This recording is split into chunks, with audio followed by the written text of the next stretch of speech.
এই সংসদ আমাদের আকাঙ্ক্ষাকে উপলব্ধি করতে, সম্মান করতে ব্যর্থ হয়েছে। যাদের নিজেদের নেতাকর্মীদের হাতে নিজেদের নেতাকর্মীরাই নিরাপদ নয়, তারা 18 কোটি মানুষের নিরাপত্তা দিতে পারবে না, তারা জনগণকে গণতন্ত্র উপহার দিতে পারবে না।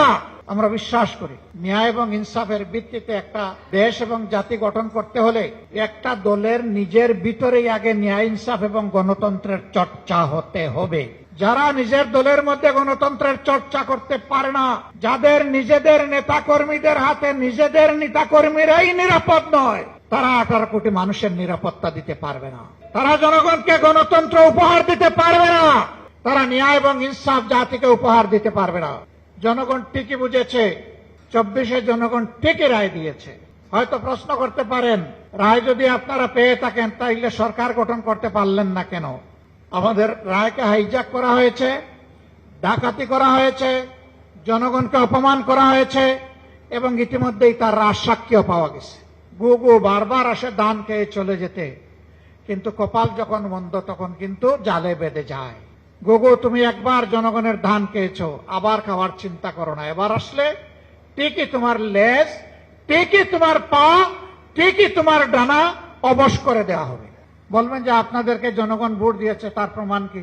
70% জনগণ হার পক্ষে ভোট দিয়েছে, এটাই তার প্রমাণ। আমরা হার পক্ষে ছিলাম, আমরা হার পক্ষে আছি। আমরা জনগণের সুপ্রিম উইলে আমরা সম্মান দেখিয়েছি, আমরা দেখিয়ে যাব। এই সংসদ মানুক আর না মানুক, গণভোটের রায় আমরা বাস্তবায়ন করব, আদায় করে ছাড়বো ইনশাআল্লাহ। অতীতের রেকর্ড এই বাংলাদেশে আছে, কেয়ারটেকার সহজে আসে নাই। ওই রকমই আমাদের আনা বিল ফেলে দেওয়া হয়েছিল। আমরা বলেছিলাম, চেয়েছিলাম সংসদে প্রতিকার, দিয়ে দিলেন আমাদেরকে জনগণের কাছে ফিরিয়ে। আমরা জনগণকে নিয়েই দাবি আদায় করব এবং দাবি আদায় হয়েছে। এবারও আমরা চেয়েছিলাম সংসদের ভিতরে ইতিবাচক গঠনমূলক বিতর্কের মধ্য দিয়ে তার অবসান হোক, জনগণের আকাঙ্ক্ষার প্রতিফলন হোক। না, এই সংসদ আমাদের আকাঙ্ক্ষাকে উপলব্ধি করতে, সম্মান করতে ব্যর্থ হয়েছে।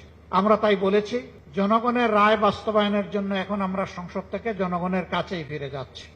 এবং গত পরশুদিন জনগণকে সাথে নিয়ে প্রথম কর্মসূচি বাস্তবায়ন হয়েছে। এটা শুরু।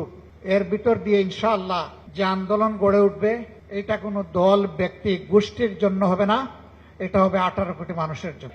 অন্ধ তার সাদা ছড়িটি বারবার হারায় না। আমরা একবার হারিয়েছি, এই ছড়িকে এখন দাঁতে কামড় দিয়ে আমরা ধরে রাখবো ইনশাআল্লাহ।